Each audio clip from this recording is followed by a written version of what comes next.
Does the mind exist? Understanding eliminative materialism. Consciousness theories. Physicalism number 5. What if everything you think you know about your own mind is an illusion?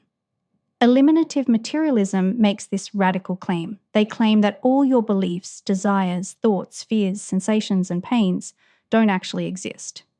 A radical claim is putting it mildly. It seems absolutely absurd. But despite apparent absurdity, eliminative materialism remains a significant theory discussed in the philosophy of mind. To find out why, let's ask 3 questions. 1. What is eliminative materialism? 2. Why might someone believe in eliminative materialism? And 3. What are the main arguments against eliminative materialism? This is part 5 in our series on physicalism, the theory that the physical world can fully explain consciousness. A quick note before we jump in. Eliminative materialism was developed by philosopher Paul Churchland.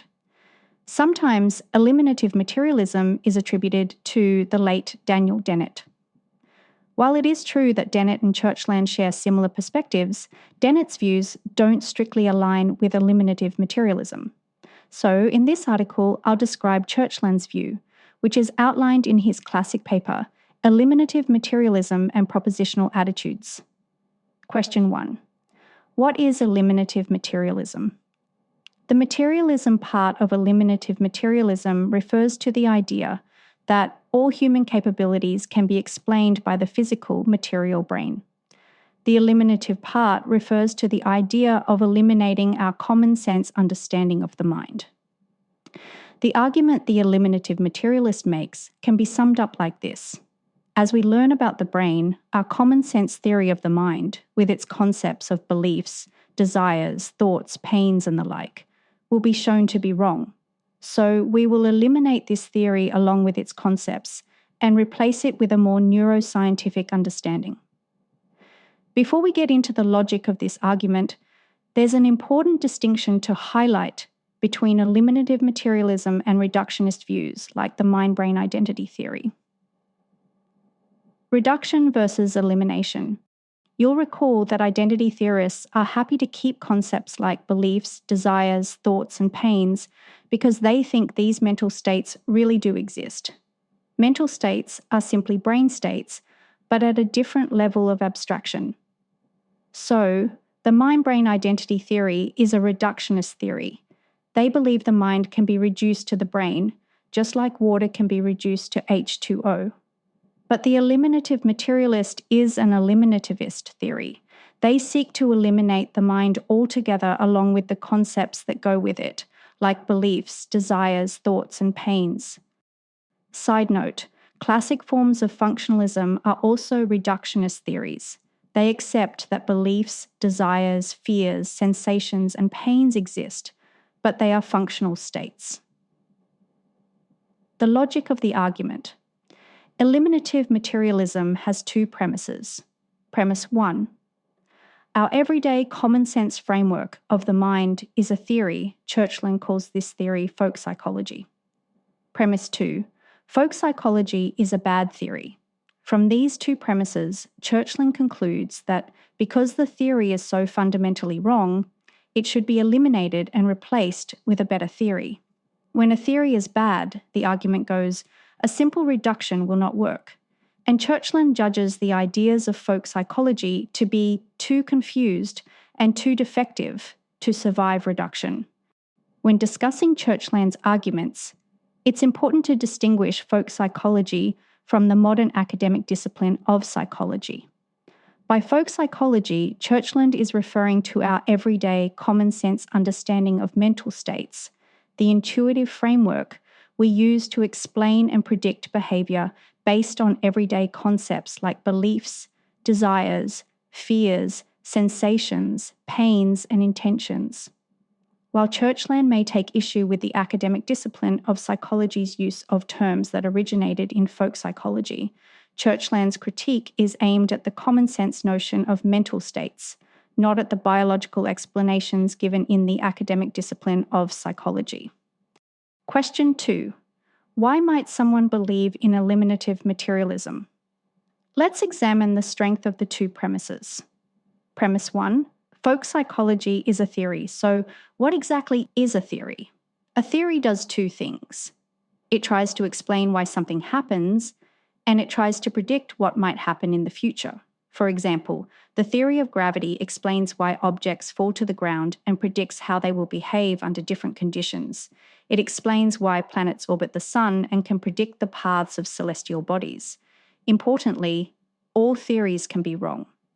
They don't have to be correct to be considered theories. They just need to be capable of explaining phenomena and making predictions. Imagine I have a theory that eating ice cream causes sunburn. I hold this theory because I notice that on days when many people eat ice cream, there are many cases of sunburn, and on days when fewer people eat ice cream, there are fewer cases of sunburn. My theory seems to explain how sunburn occurs, and it predicts, fairly accurately, when there will be an increase in sunburn cases. But my theory is clearly flawed. Premise 1 of Churchland's argument, that folk psychology is a theory, is an important one. If folk psychology is a theory, then it's possible that it could be wrong. And just as my theory about the cause of sunburn is wrong, if our common sense theory of the mind is wrong, it should be eliminated and replaced with a better theory. So, is folk psychology a theory? Ordinary people, Churchland argues, are constantly using the concepts of folk psychology to explain and predict others' behaviour. Imagine you see your friend, Sarah, walking along carrying an umbrella on a sunny morning. Without thinking too much about it, you explain Sarah's behaviour by thinking that Sarah believes it's going to rain later today. You've used the folk psychology concept belief to explain Sarah's behaviour. Later that day, if it does, in fact, rain, you predict Sarah will open her umbrella because of her desire to stay dry. Again, you've used a folk psychology concept, this time desire, to predict Sarah's behaviour. Folk psychology certainly seems like a theory. We use its concepts to explain and predict. Premise 2. Folk psychology is a bad theory. So, what's so bad about folk psychology? Churchland highlights two main reasons for his low opinion of folk psychology. 1. It does not adequately explain and predict. Imagine two colleagues. Let's call them Alex and Sam. Alex and Sam have similar lives. They work in the same office, belong to the same network of friends, and enjoy the same extracurricular activities. But Alex and Sam are different in an important way. Sometimes Alex goes through periods where he rarely leaves his home, speaks little, moves slowly, does not do things he normally enjoys, and lies in bed for extended periods. Churchland argues that folk psychology cannot accurately explain why Alex sometimes behaves like this, nor can it predict when Alex is likely to exhibit these behaviours or how long they might last. According to Churchland, folk psychology, despite its everyday use, epically fails to explain and predict a great deal of complex mental phenomena. It offers no coherent explanation for mental illnesses like depression, schizophrenia, or bipolar disorder. It struggles to explain phenomena like visual illusions, implicit biases, or how memory works. It has no framework for understanding the effects of brain injuries on personality, why we sleep, or how learning transforms us from a baby to an adult. 2. It does not map onto our neuroscientific understanding. To support his second reason for his low opinion of folk psychology, Churchland points out that other scientific fields, such as physics, chemistry, biology, and neuroscience, have each developed into a cohesive theoretical framework. Together, these sciences explain and predict human form and behaviour remarkably accurately. In contrast, folk psychology has remained largely stagnant for centuries and somewhat isolated from the other sciences. Churchland argues that this stagnation and isolation might be because folk psychological concepts do not clearly map onto what we've been learning in these sciences, especially the neurosciences. And if we can't incorporate them into our scientific understanding, they should be eliminated. We already have some evidence of the elimination of folk psychology concepts. Historically, concepts like humours, vapours, hysteria, and animal spirits were part of our common sense understanding of the mind. For instance, the theory of four humours, blood, phlegm, yellow bile, and black bile, was once used to explain personality traits and illnesses. Vapors were thought to cause mood swings and anxiety, particularly in women. Hysteria was a catch-all term for various psychological disturbances, again, mostly applied to women. Animal spirits were believed to be fluids flowing through nerves, controlling behavior and emotions. As our scientific understanding has advanced, these concepts have been eliminated from scientific talk and almost all everyday language. With the benefit of hindsight, we might find it easy to see why these concepts were eliminated. What about the folk psychology concepts we commonly use today? Will we eventually eliminate concepts like willpower, character, selfishness, and evil? Question 3. What are the main arguments against eliminative materialism? Some of the main arguments and counter-arguments for and against eliminative materialism draw on the idea of begging the question. If this term is new to you, or you need a refresher, here's a quick explanation. Begging the question is a logical fallacy that occurs when an argument assumes its conclusion is true as part of its reasoning to prove that same conclusion. It's also known as circular reasoning. For example, consider the argument that witches are evil, so they must be killed. Therefore, because witches are evil, we should continue to hang them. The premises, witches are evil and evil things should be killed, are used to support the conclusion, witches should be hung.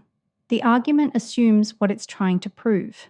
In everyday language, begging the question is sometimes mistakenly used to mean raising the question, but this is a misuse of the term in philosophical discussions.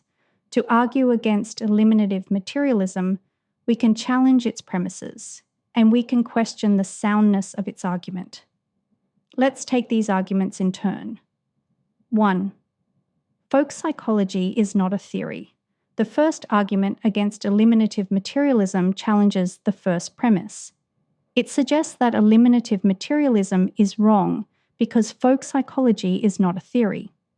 The critic might argue that we don't need a theory to tell us about our mental states. Our mental states are experienced directly. The existence of mental states is obvious. In fact, it's the most obvious of things. I don't need a theory to tell me that my beliefs, desires, intentions, and pains exist. I know they exist. To this, Churchland replies that the critic is begging the question. They are making the same mistake that the village people made when claiming that witches should be hung.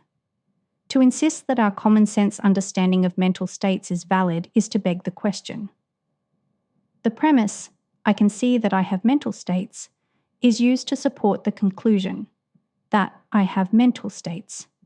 Churchland argues that the conclusions we make about the world are never direct or theory-free.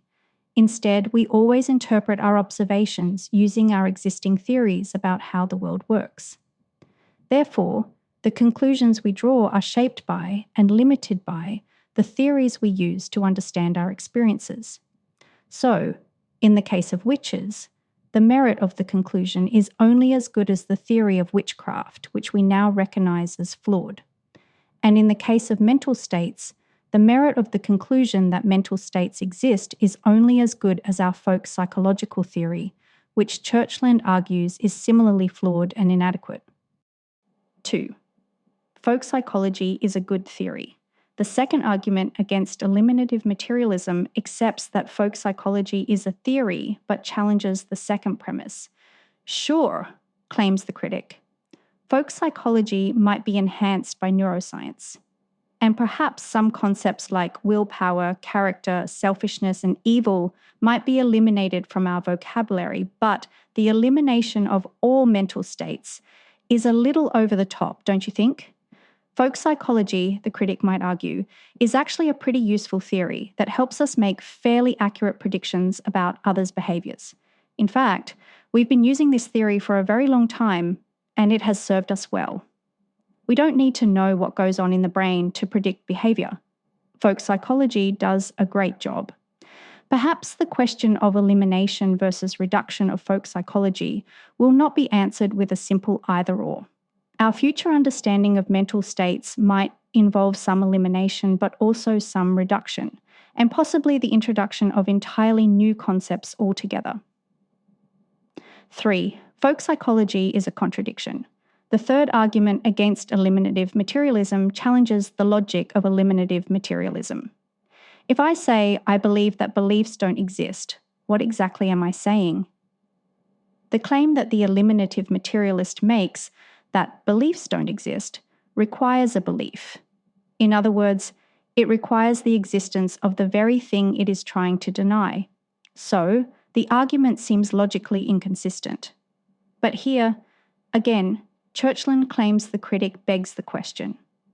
Churchland claims that the statement is meaningless precisely because the premise assumes the folk psychology concept of belief, which is precisely what eliminative materialism challenges.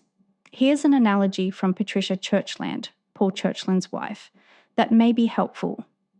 The anti-vitalist says that there is no such thing as vital spirit, but this claim is self-refuting. The speaker can expect to be taken seriously only if his claim cannot. For if the claim is true, then the speaker does not have vital spirit and must be dead. But if he is dead, then his statement is a meaningless string of noises, devoid of reason and truth. In essence, Churchland is arguing that the apparent paradox only arises if we assume that our current folk psychological framework is the only possible way to understand our capabilities. Churchland's argument here highlights a common point of confusion for people trying to get their heads around eliminative materialism. Understandably, when we hear statements like mental states don't exist, we naturally think the claim is absolutely absurd. But the eliminative materialist's claim, while still provocative, doesn't necessarily deny that something is happening in our brains that we currently interpret as experiences. Rather, it suggests that our folk psychological concepts, including our notion of experience, are interpreted through the lens of a flawed theory. As our understanding advances, what we think of as experiences might be radically different from our current understanding. And this is a much more intriguing claim. The intrigue is centered around a fundamental question. When we study consciousness, where should we start? Should we start with experiences themselves and assume these are true and undeniable? Or do we start with empirical evidence and assume experiences are a type of evidence that can be measured, tested, and analyzed? And how do we reconcile these two approaches if they seem to lead to different conclusions? Thanks so much for listening to this article. I want to take a small moment to thank the lovely folks who have reached out to say hello and who have joined in the conversation here on Substack. If you'd like to do that too, you can leave a comment, email me, or send me a direct message. I'd really love to hear from you. If reaching out is not your thing, I completely understand.